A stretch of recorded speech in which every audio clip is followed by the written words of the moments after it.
Las Vegas Discount.net's the best there is. Save up to 50% on your next Vegas trip. And travel, rental, shows, and tours. Find the deals you're looking for. Las Vegas Discount.net. Las Vegas Discount.net. If you're going to Vegas for deals that are the best, visit Las Vegas Discount.net.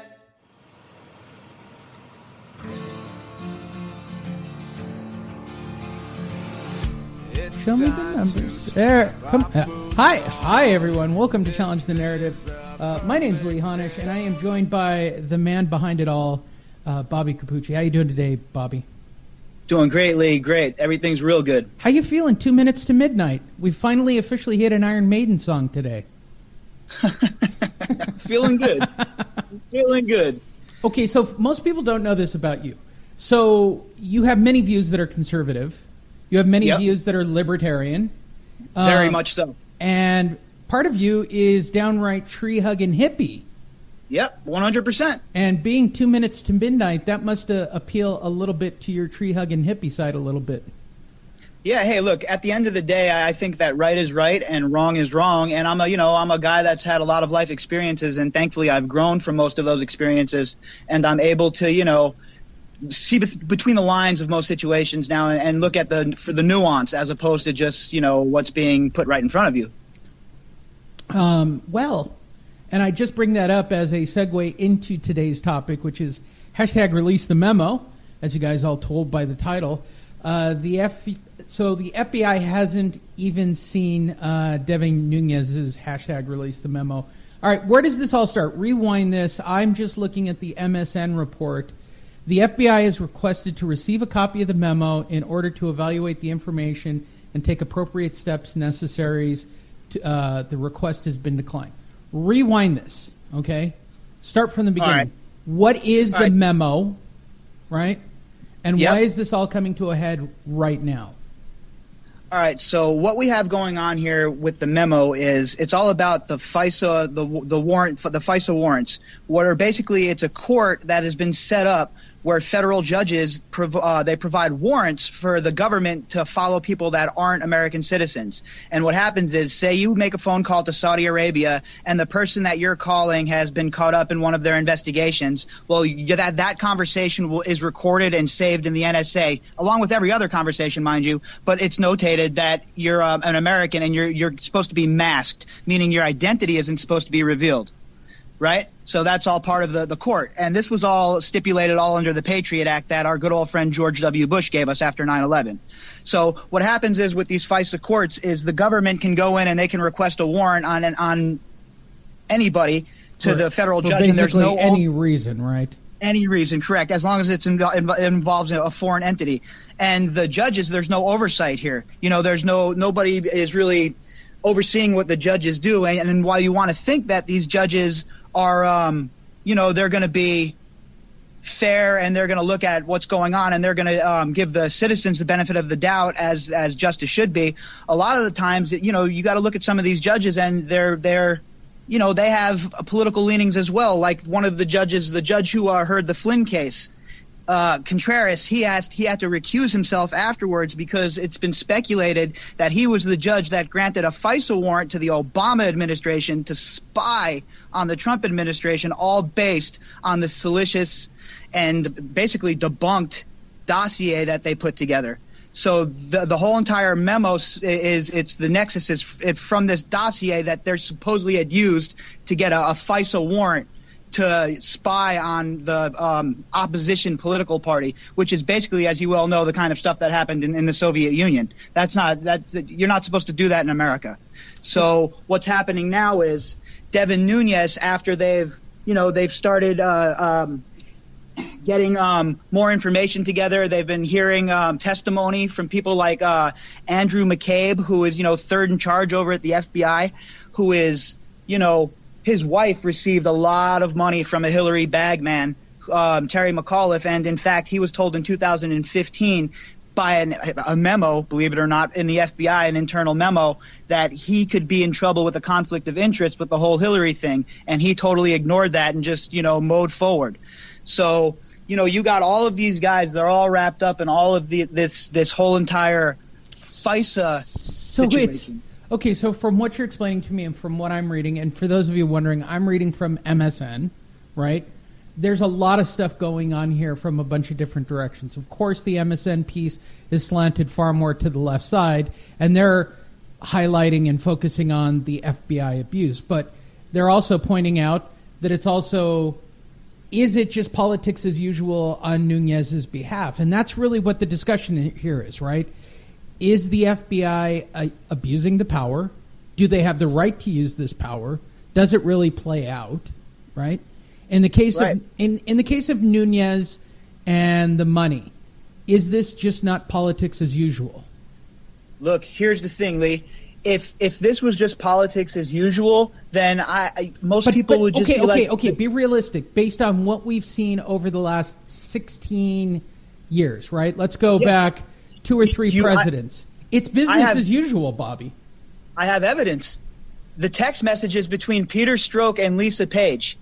These are 2 FBI agents. Now let's just forget who all the players are in this drama that's unfolding in front of us, okay? Say it was you, Lee, right? Okay. And you were on trial, or you were under investigation, let's say. And these FBI agents were harboring an implicit bias against you the whole entire time, and there was evidence of this bias in these text messages, talking about an insurance policy, talking about a secret society, talking about how you're a douchebag, you're this, that, the other thing, and all of this is on record, correct, right? These are all text messages that have been not turned over, mind you, by the way. These all have been scoured by the Inspector General Horowitz, who has run into interference from the FBI the whole entire time about this. And it goes further than just these 2. You have Bruce Orr, who is a top guy in the DOJ, whose wife, Nellie Orr, just so happened to work at Fusion GPS, who was the one who put together this whole entire dossier. And then you go back a little bit further, who funded the dossier? The Hillary Clinton campaign and the DNC. So basically what you have is the Hillary Clinton campaign, the DNC, which is one and the same after the way they boned Bernie. I mean, we know what's going on there. So you have these 2 working together in coordination with elements of the FBI, power elements of the FBI, all the way up to James Comey, who, by the way, leaked those papers. He's going to be in trouble for that. You can't leak that. Now he's saying that was his lawyer, and that was his lawyer's defending him, saying that his lawyer put them out after they were given to him in confidence. But that's not going to fly. He's going to be in big trouble for that. But this all goes back to the evidence that's been provided. If this was just politics as usual and he said, she said, source this, source that, you wouldn't even be seeing them scramble. Adam Schiff and Feinstein saying Russian bots are behind the release of the memo. Okay. Really? There's a lot of parts here. So let's rewind prior to Bernie getting boned. Okay. Because we now have established that as an absolute fact. There was no way for Bernie to win, period. No, there's a court case ongoing right now in federal court where the DNC is being sued. Right, but we all know that the Democrats, and I say this with all due respect because I like many of their policies, they're also so far to the left that they don't want to hurt business as usual, and they'll probably let this slide under the rug. Probably. The craziest part about that is because Bernie is the real progressive. Hillary's a neoliberal. So she's just the same as George W. Bush, basically, but packaged a little differently. You know what I mean? Bernie would have actually been an outsider and a change candidate. As much as I don't agree with the man's policies, at least he would have been an outsider and somebody coming in to actually shake the game up. Instead of just being a spoke in the wheel, he would be looking to break the wheel the same way Trump is. While Hillary Clinton, we know what we were getting with her. Expanded war. We came. We saw. He died. I personally tended to believe that Hillary leans more towards a right-wing agenda. I know that 100%. Nobody ever believes that type. When we get caught up in this whole right and left wing, I don't think that's really fair. I think that there's progressive politics, and I think that there are conservative politics. Absolutely. And I think that's all it comes down to. And I just think it's who's more fucking evil than the other person and going to use it to their own benefit and line their pockets. I mean, up till this point, God, I'm going to sound like a fucking liberal. Up to this point, all my government has told me that if I want to make a job, that if I want a job with power and money, I should look into politics because that's clearly all it's about. It's about extreme corruption and extreme money on both the left and right. Neither side nobody has walked away from outside of Jesse Ventura. And I know that sounds crazy. Jesse Ventura is about the only person where I went, yeah, I think he did it for the right reasons.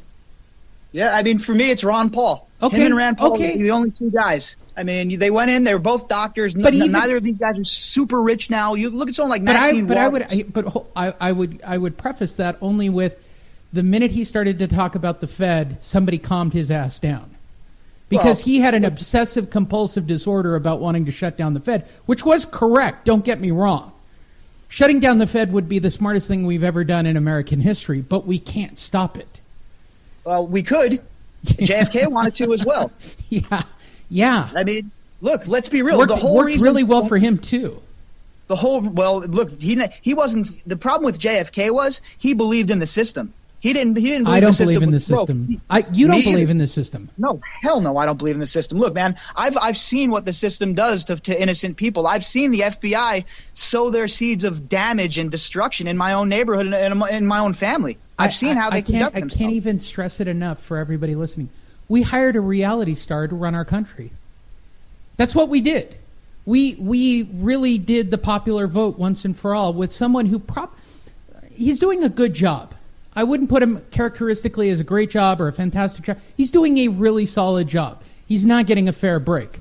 But considering what he probably has to deal with and the way the system is structured, we ultimately had to go so far out of business as usual.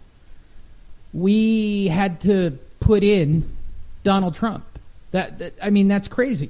We weren't even willing to elect the first woman president. Not that lady. Because she was that singularly corrupt. And this is where all this abuse starts, right?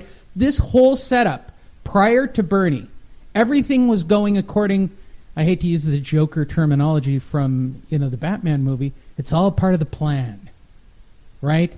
Everything was going along with the plan. We're going to get Bernie out of the way. We got all your people in the right spot. We got all the money coming in. It's all part of the plan. And you could, the crazy thing is you can get an inside look at the whole way the way the Democratic machine moves just by reading the WikiLeaks. I know people don't want to put in the time, but we're going to do a show on the Podesta emails and some of the code in the Podesta emails. And I'm going to let people decide for themselves. How did those not carry more weight in today's? I read them. They're in my Twitter feed, so I read them almost every day. But here's the thing, Lee. Even the stuff that comes up every day, I'm like, how is nobody doing a report on this particular memo today? Because here's the problem: the media is more focused on how the information got there than how bad the information is. Meaning, the information wasn't even hacked by Russia, in my opinion. That information was leaked. There's not one iota of proof that the Russians have hacked this election. So to put it just to put it into a comparison, for those of you who didn't get what we were talking about before, we were talking about the doomsday clock that moved 2 minutes to midnight. One of the scientists used it as her personal agenda to actually say, well, Trump moved away from being a part of the accord, and that's one of the reasons why I moved the clock forward. Who cares about him? It doesn't matter about you're focusing on the politics and the person. Can't we focus on this? What is the situation? Which is at the end of the day, it was global warming, right, and nuclear threat. Both very real things. Were fucking up our planet, and we're fucking up our lives on the planet. That's all they had to say. We didn't need the politics behind it. And here we are again. I'm staring at basically warrantless. We're talking about secret tribunals. We're talking about people abusing the law, taking both sides. Okay, there's multiple sides here. I'm trying to be very realistic about this. Both sides are really fucked up on this. Okay, on one side you got somebody taking money and he's abusing that whole system that was part of to say it's part of the Clinton. Yeah, but you know what's crazy? Let's just say the Democratic side of business. With Nunes though, I gotta really jump in because there was just a whole 9-month ethics and an ethics investigation into Nunes, and he was found to be completely above and board.